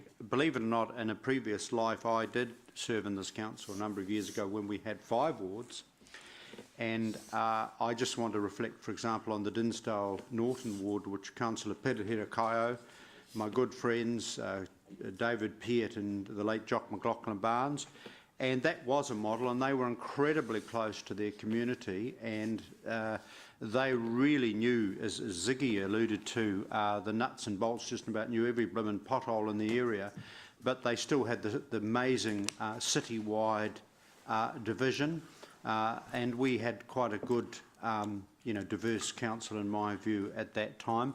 What I would think is I'd certainly, if I got re-elected, would be very open-minded in the next term to talk to councillors to look at reviewing the system, particularly in terms of the updated to the New Zealand stats, whether or not we revisit STV as a better voting system in terms of trying to get more diversity. And also I do think we should have a serious discussion, for example, of the initial work that's been done on the 3 wards, because even if you look at our 2-ward system, 87,000 people in the east, well, that's the size of was it Napier or, of major cities, and 78,000 in the west. That's again the size of major cities. So I think even with the 2-ward system, we're on 5 minutes, so I'm going to ignore that. Thank you, Councillor Pascoe. We move even under our 2-ward systems. We're gradually moving to a de facto at-large system. The other thing I want to remind my good friend Councillor Bunting and Councillor Hamilton, if you did have the at-large, you could have 100 candidates stand. You could have 80 or 90 candidates. Also, they're randomised, so it's not a matter of Bunting at the top or Hamilton, that's Hamilton, got to vote for him because he's Hamilton, tick. They're all randomised. So if you're not careful, you could have people going through the ballot paper. But didn't that nice shock radio jock stand? Isn't he on council somewhere? But they don't get to his name because he's right down at the bottom. And by the time they've gone down 100, they've reached about 35 and they've actually ticked the 12. And also, I think I do take the point of Councillor Taylor around, the cost of campaigning. And I know he spent quite a lot of money on visual billboards, which in my case I would not spend my money on for very obvious reasons, because they wouldn't help. And you notice my call flutes don't have my picture on, very, very deliberately. But jokes aside, I'm going to be supporting this motion. If I am re-elected, then I'll be very open to getting back into discussion with our community to look at what might be a fairer and more transparent system, as I think Councillor O'Leary alluded to before. We're supposed to be doing what's best for our community, and it's no surprise that the people who already have very high profile would support a 1-ward system, because it leaves a huge advantage to those people. And there is a matter of budget here, and it is about money at the end of the day. And I would have thought that the comment that was made earlier, that if it were a true democratic system, wealth wouldn't be a part of it. Well, I would change out the word democratic for communist. It is about wealth. It is about money, and it really does make a difference. How much money you've got to put into a campaign, and when the budget's bigger, you have more money to put in and you have a bigger chance. So I also note that central government doesn't put 1 MP over the whole of Hamilton. They put 2 MPs over the whole of Hamilton. Okay, which is I mean, I'm talking about elected members, not I'm talking about 2 elected members over Hamilton. So, and that would indicate to me that the sizes of the wards that we've got are closer to being more appropriate than 1 ward over the whole of Hamilton. We've got the natural dividing line of the river. Our voters understand the system. Do we, just to go over again, do we really want people going through a list of 50 or more people? Because I'll tell you, once you've ticked your 13 people, you'll stop. You won't go down the list any further. You can't rub it out. They all wouldn't accept the paper. Or may not accept the paper. But more importantly, let's leave the door open for those with less access to capital to stand. And that's what a 2-ward system does. It's a higher level of justice. We'll go to the board to vote. Sure. Clarification from the governance manager. This is not the final decision. No, hang on, stop. I've asked for the vote, so there is no more talk. I'm sorry. But it's all in your report, Councillor. Yeah. Well, it was just a comment. It was a comment made by the Deputy Mayor. Excuse me, I've asked for the vote. No, there will be no more discussion once I've asked for the vote. We're going to the board to vote. We're voting first on the amendment. Can we see the amendment, please?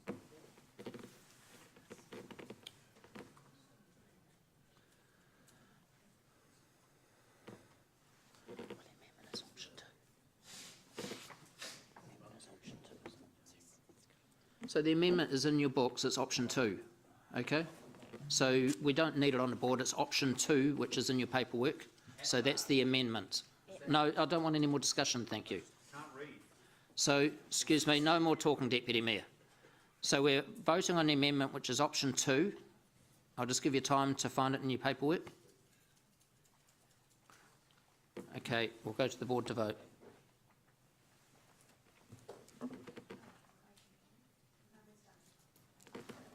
The amendment is lost. 4 for, 8 against. So we're now voting on the motion.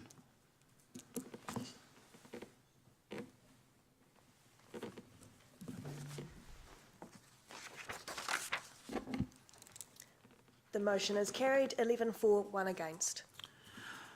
Okay, we'll now go to paper 7, which is page 20. Thank you, Dale, for coming down. No, we'll get through this paper before morning tea, or we'll have an attempt at that. So, Dale, I appreciate you coming down from Auckland. Thank you, Dale. Thanks,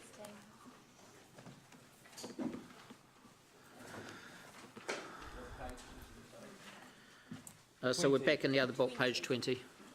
Wait, it's refuge and recycling. I asked them that. Sorry. So is there a chance that we could do that prior to going to Public X?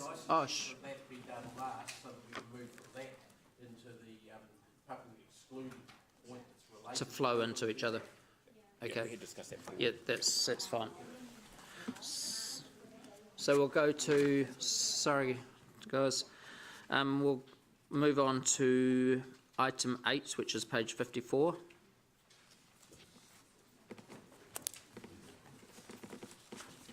Mayor Andrew, Vanessa's here from Central Business Association too, so if Yes. it's okay if she sits up with Andy. Sure, yep.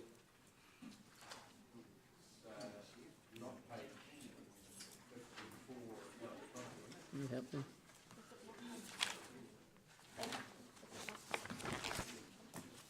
Just checking.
Working the galley.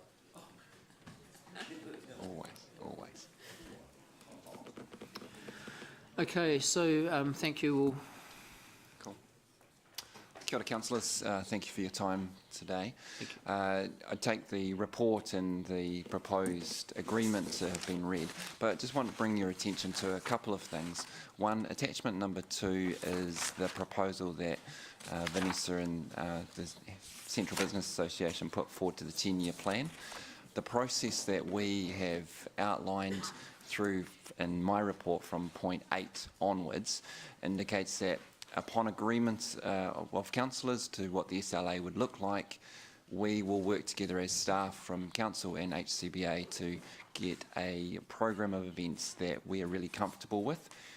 So within the next month, something that would articulate what will happen for the next 12 months of this financial year will be agreed upon, and we'll work closely to make sure that that's beneficial in terms of the outcomes that have been outlined in the original proposal that council agreed to give funding towards. And then point number 14 is just currently Vanessa sits at G&I on a 6-monthly basis, bringing a report on the activity that she's involved in, and we are proposing, rather than creating another report that has to come, that just as part of that 6-monthly report she'll be able to keep you all informed on how the activation plan and outcomes are achieving. But really happy to answer any questions that you might have. Councillor Angela. Thanks, Andy. Thanks, Vanessa. Andy, I have a series of questions on from page 55, from point 8 onwards. What does it mean? In point 11 there, it says that council staff, well, and you've just sort of said it, which raises concerns for me. Council staff will work closely with the Business Association to ensure the budget and the activation plan is acceptable to both parties. Can you explain what that means? Because council, if this gets signed off today, council is saying we are happy with the proposed activation plan. So our understanding in terms of reading the proposal in the 10-year plan was that council was really happy to support HCCBA with $100,000 per annum to achieve the outcomes that they put forward. I'm really aware that in conversations with Vanessa that the original $100,000 rough split was a rough split to say this is what could happen. There is the opportunity as the years go by, the exact spend that was outlined in the 10-year plan changes through any number of reasons. So I guess the proposal was that rather than locking something now to be the $300,000 over the next 3 years to be spent on exactly that item, we're talking a little bit more flexible that we can respond both from potentially Vanessa is able to secure other funding from other suppliers, and so that might change the balance of where she would like to see our council money spent. So it's really just kind of outlining that rather than seeing something right now for 3 years, that we will work on that annual basis to make sure that everything looks great. It raises considerable concerns for me that we're saying things like we will make sure that we're comfortable. I put forward this proposal that was supported, I believe almost unanimously by council. This is a value amount for a contract for services, to be given to an external organisation. My certainly intention was never that we then oversee and manage and sign off an entire program of events. The whole point of us getting out of this business is to give it to HCBA. That doesn't seem to be in the report, Andy, and some of your comments, what's going to happen. Vanessa the association is still going to continue to talk to us, is this event okay with us, is this event okay with us? And that's not the intention at all wasn't my intention that I was putting up at all. The intention is definitely not to be overlord. The intention is to work in partnership together. We're aware that the Central City public spaces have, we as council have invested interest, HCBA has invested interest, and we don't want to walk away and say we don't care about what goes on. So the intent here is definitely talking partnership rather than going, don't do that, do this. But I do hear your point of another way of doing this could have been to go, there's $100,000, Vanessa, and we trust you with that. So that is a different approach, but you are right, we have gone down the approach through the SLA to be more partnership focused in the agreement of what activity would look like. The same page in point 12, council will release to the association the funding for the 18-19 financial year upon acceptance of the budget and activation plan. But again, is that today, council signing off that today, or is that some other process? So those two do speak together in the sense of the agreed upon plan for the annual amount would come through with an invoice, and then it would get paid upon the agreement of that, rather than today. So it is that. So who agrees that money is released, because it's a council resolution through the LTP? Through me. Yeah. Through you. Okay. Yep. So we're not going to have, apart from through you, Andy, we don't have an FTE or half an FTE staff member still doing events with the association, right? We don't have that level of what did you say? Overlord oversight. The joy of our public spaces is that they aren't necessarily straight and linear. We as council still go through the process of making sure that bookings, bylaws are all taken care of. So Tracy from our city events team and Gina, they still work with applicants for consent for events to take place. That's not being proposed to be given to HCBA, No. so we still manage that. Within my team, we've got a community development assistant whose role is to support the community in a lot of practical kind of sense, and so that resource still exists to support our central city public spaces in terms of a practical on-the-ground resource. And then, yes, we've got teams of people throughout the business who work with Vanessa closely to make sure that we are, getting good outcomes for both Council, HCBA and the wider community and what happens. So, but for the majority of our involvement in this is to work on any issues that may arise, so the association or us might see. Our main function is regulatory. Their main function is to deliver on the contract, which is the creative side, I guess, and they will, you can assure me that they will have the freedom to be able to be creative with these spaces. Absolutely within the confines of what the regulatory Yes, of course, boundaries of exist. course, yeah. They're not going to be bringing a rodeo in the middle of Garden Place. Just a couple more questions. Yeah, cancel that one. So you've said the report will be aligned with their current reporting under their policy, which is great.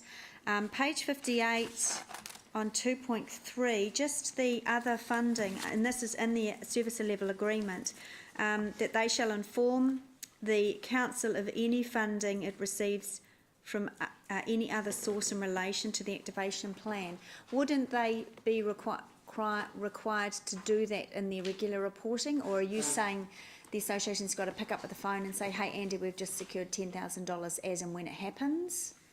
The intent is that it's part of the monitoring and the reporting rather than a by the minute blow of what goes on. Yeah, okay, all right. I'm just looking for any barriers that are there for the original intention of the association to do this, because this is a new thing for the council.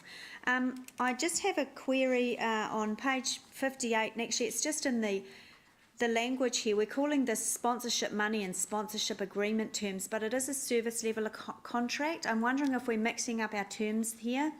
Generally, sponsorship is contestable, and this isn't. This is payment for a service and an agreement. My preference would be that that language would just change from sponsorship to contracted amount or something. Might not be a biggie. I'm not the lawyer in the room. Sponsorship doesn't necessarily have to be contestable, but I actually agree with your argument that it is actually for a service, so I think we should refer to what it is. That can be tidied up a And little bit. it doesn't affect the contract, it just makes it a bit clearer. Yeah, okay. And just one last one, just on page 59, again in the service level agreement 7.2, the agreement may be terminated by mutual agreement between the parties, etc. Is that also with the approval of council? Does that need to be inserted in there, or is that implicit because it's a service level agreement? My understanding that is council is our partner, so that's yes. So it would, if there was an issue from either party, it would come back to council for discussion and debate? Yeah. Yes. Yep. Good, okay. Great, thank you. Councillor Paula. Thank you, Mayor Andrew. Councillor O'Leary Can I just go back there? Are you, this is your concept, you drove this, Angela. Do you want some more time to work with staff on this and bring it back to a future meeting, or are you satisfied? You're okay? I'm very satisfied with the answers, yeah. Okay, thank you. Thanks. Councillor Paula. Thank you. Councillor O'Leary did address a couple of the questions that I had, and so I won't go over those again. Just in terms of, and it's an excellent activation plan, well done. I'm really excited about what you've achieved. Just in terms of, in the covenants, the 2.1, which I think is where Councillor O'Leary was going with a question, HCC will, soon as practical, following the receipt of the budget, advise whether they agree to the same. I think the wording is that potentially goes above partnership to an obligation because it's in a covenant. Is there any other, why would we want that in there?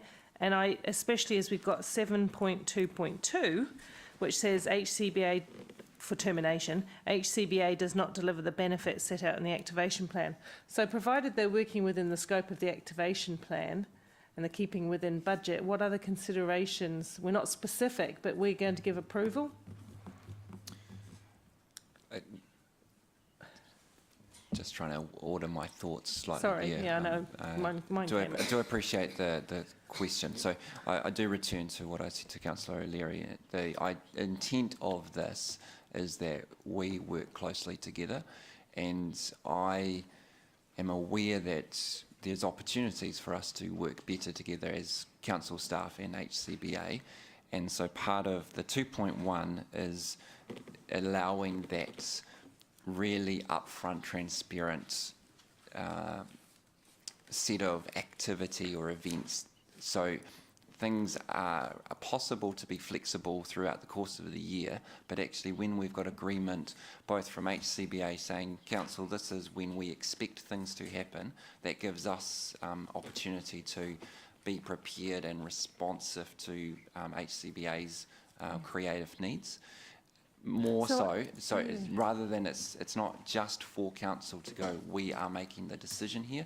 It is really beneficial for both the activation of the space that we, in line with the work that we do as council, are aware of what's going on so we can troubleshoot where possible, as well as. So Vanessa and I have talked through this so that it is beneficial for both parties rather than a compliance thing.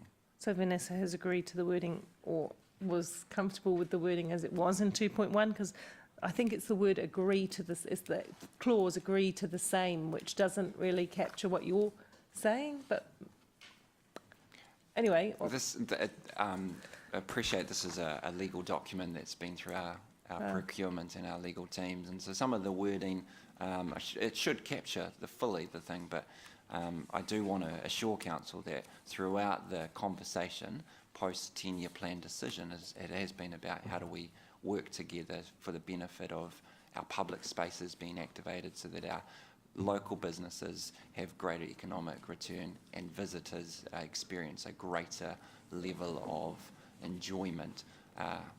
No, I get the overall. So Vanessa, you're not uncomfortable with that wording. You don't see it as an overly constraint for you? No, I felt that Andy and I have talked it through enough that that partnership element that he's been talking about, it felt like it was a 50-50 scenario. Cool. It was, excuse me, that's my voice, that council was happy and HCBA was happy. Well, that's the main so thing. I felt like the approval was Thank on you. both sides. One further question, if I might, and then I'm done. I see you've done a lot of thinking around the forced spaces, and I really like that, especially with Civic Square quite often being forgotten about as a public space whatsoever. And so in the detail of your delivery of events for these forced spaces, are you going to try and create balance? I wouldn't like all the really good events to go to the shiny new place when we're trying to activate the whole public space. I'm happy to answer that. Yes, so all spaces are being given consideration. I will just say, though, the word events is probably a bit misleading. Oh, sorry, that was my fault. Yeah, there are activities, artwork, installations, sculptures, poetry readings, like, you know, it's kind of a black canvas interpretive dance, love interpretive dance. Yeah. I look forward to that one. Yeah, that'll be just me down in Civic Square. It'll be great. But so certainly the opportunities are across all four spaces and what might be better suited to different areas. So apart from the constraints of the actual space, how many people can fit in there and all of that, there will be some equity across the spaces, is what you're saying? Yes. Thank you. I can't guarantee that it will look exactly the same. No. But there's certainly all four spaces are absolutely having the same amount of attention in terms of what things can happen in them. Brilliant. Thank you very much. Councillor Rob. Yeah, thank you, Chair. My questions also focus a little bit, or did focus, and I won't ask them now, on Councillor O'Leary and Councillor Southgate, but perhaps haven't heard as much from Vanessa as we've heard from you, Andy, and I'm not objecting to that. But just in terms, Vanessa, of the mood and tone of your discussions to date, are you quite comfortable on behalf of your organisation that, you know, irrespective of the words that have been used in the legal agreement, there's a good way forward in terms of utilising this $100,000 to the city's best benefit? Yes. And that the activation program that you've got in mind is likely to be acceptable to that relationship and that close partnership that you've got, or that you are going to develop with Hamilton City Council? Yes, absolutely. And I mean, I have left this more today to Andy to speak, having spoken a few times now, so I'm sort of seeing it more around the actual agreement wording and things like that, as has been discussed.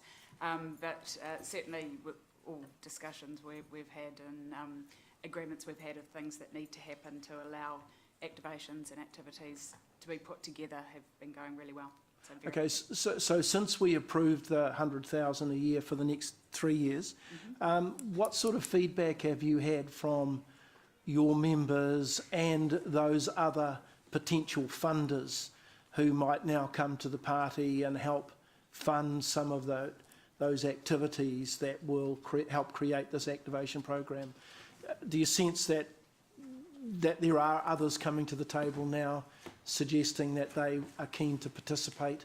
Yes, I mean, a lot of the program of work, excuse me, that I'm putting together is all about that collaboration element, and so a lot of discussion has gone on with different businesses and what they can do to actually be a part of the spaces depending on the activations that are happening, and there's a good feel out there to do that, and I've had some great discussions proactive discussions of people, events, activities and businesses coming in to see me and work through how they can be involved in different things. So, okay. Yep, So Andy, you're quite comfortable with that too, that there may be some events that might have sponsorship where the sponsor will want their organisation's name to be put alongside HCC as one of the event sponsors?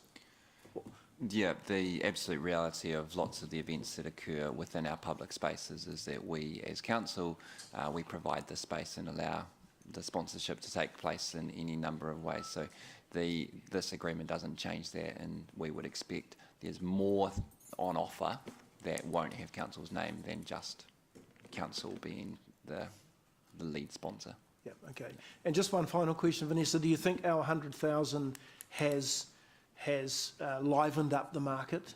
You know, your sponsors and your members to be enthusiastic about getting this activation program underway? yes, absolutely. So I think that there is a good feel for things to be happening, and people are excited to know that there's, by people I mean businesses are excited to know that there is activities that are going to be on their doorstep, and then, you know, they have to work out how to best work that activity or experience or event to their best advantage. So that's a great process for them to be engaged in going forward, and they're excited about that. Thank you. Thanks, Chair. Deputy Mayor Martin. I think, question to both you, Vanessa and Andy, I assume that obviously over the 3 years there's going to be some survey or some, you know, survey to see, you know, what works, what doesn't work, value for money as far as the businesses are concerned in terms of turnover, people. Yes, I mean, we go out to our members quite often with different surveys, so we would look to incorporate this as probably within HCBA's activity, and what our members are happy to see. We would look to be including activation in that. I mean, obviously this is just $100,000 of their rates just being returned to them to activate their patch. Looking forward, is the Business Association, you know, in terms of a medium, long term beyond the 3 years, because it seems to me that this is a 3-year project, but that's why I was coming back to, you know, the learnings, and obviously as other, you know, the theatre development, the other developments in the CBD, that sort of adds, if you like, you know, to the narrative in terms of potential work. Do you have any idea of what you would like to see at the end of 3 years in terms of moving forward? I know it's a bit of a long range, but it's, you know, we can just talk about the immediate, but it seems to me that this is the ingredients of something that could be really positive moving forward. Probably a lot around that people expectation that they that the city or the CBD is seen alongside other places that currently have experience in events in the same way. So if a festival of whatever is being held, people would wonder, will it be at the Gardens, will it be in the CBD, will it be here, there and everywhere, like that we're actually on that activity level, if you like, of providing experiences and activities for people that they want to do. People are coming in, actively seeking out what's happening here in the CBD in the same way that they do others. And obviously you've done research like overseas, you know, we talk about the Europeans with the town squares, multi-use throughout the whole day, but it draws in people, and obviously you've done ongoing research about what actually brings the shoppers, the spenders in, etc. Yes. For obvious reason. Thank you. Councillor James. Thank you, and thank you, Andy and Vanessa, for the report. Just a real simple question. With any activity you have in the central city here, do you have a plan in place for advising the likes of emergency services for anything like that? No matter how big or small, because you know these people do like to plan for anything that could eventuate. Do you have a plan? Yes and no. So not every activation will have that need, but certainly from an event, when there are events, and specifically under that umbrella of that level of people coming in specifically for something with health and safety, that yes, we're collating that diary of activity which will be able to go to emergency services providers as well. Cool. But I work reasonably closely with the police in St John on an ongoing basis. Cool, thank you. Okay, so moved by Councillor Angela and seconded by Councillor Dave. So we'll go to debate. Councillor Angela. Andrew, I'll be very brief because this item is actually about the service level agreement. We signed off through the LTP the actual proposal, and Vanessa, thank you for your work on doing that. I just want to make sure that we are in the business in this agreement of being the regulatory of doing our regulatory functions well, that we do partner with the association when required in a positive way, but that we leave the creative to them. This is a new and exciting way to deliver events and activation for these three spaces, and I think that coupled with the other things that this council is doing, including free parking, the development that's occurring in the CBD, and this council's focus on our central city, that this is one of those really important tools that will actually change the face in a couple of years. So Vanessa, no pressure. I'm expecting great things from you. Thanks. Councillor Paula. Thank you, and I also thank you, Vanessa, because I remember talking to you this when it was a genesis of an idea that you had as well, so that was really awesome. But I just want to say, for the record, as I put it as a question before, to me it's very, very important that the four spaces get some love and attention, and I'm sure they can, and like you say, different things for different parts, but I do believe a vibrant city is one where there are multiple spaces where things are happening in different ways at different times. And I think people like that rather than leaning to one or two spaces that are favoured. Certainly, whenever I travel to a city, I'm looking for new spaces, new things going on. And I think that could be very exciting. And I do think Civic Square is a tired little paved space which people walk through on their way to the shops. Could be so much more, so I'm very excited about what you can achieve in that space, Vanessa. Thank you. Deputy Mayor Marsden. Yeah, obviously I support this. I also commend my colleague Councillor O'Leary in her ongoing work in terms of the CBD area, and also building on her own previous business experience in terms of what are the activators. Also do this in mindful of the other projects, Central City Safety, the People's Projects, the River Plan, the CBD Transformation Plan, the Theatre Project. There are a lot of other moving parts that are very dynamic, and that's why I asked questions before around the data that over the next year or two, because beyond 3 years, if you look at year 4, 5, there's some significant changes and dynamics happening for our central city area. If people say for some reason we're giving undue subsidy to central city business, all we're doing is it's a bit of a rates transfer, that's all it is. It's just a mere rates transfer and returning it to their organisation so that they can actually have some devolved responsibility, and also, I guess, is leaving people who know the patch, because it's your business area, you know the patch, you know roughly what works, what doesn't work. And the only thing is, obviously, we'll be looking forward to some, regular feedback, because that helps inform some of the other stuff that we want to do as council. I just, before I give you the right of reply, Angela, I just want to say congratulations on bringing this forward in partnership with Dave, if I remember right at the time. You put this together, and I think it's a great initiative, so well done.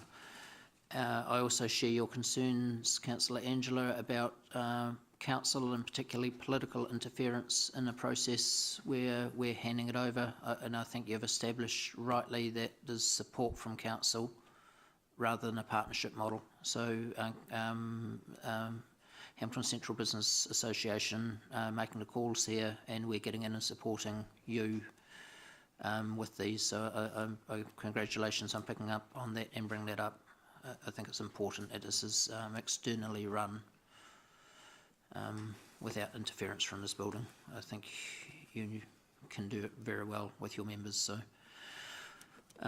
Councillor Angela. Okay, we'll go to the board to vote.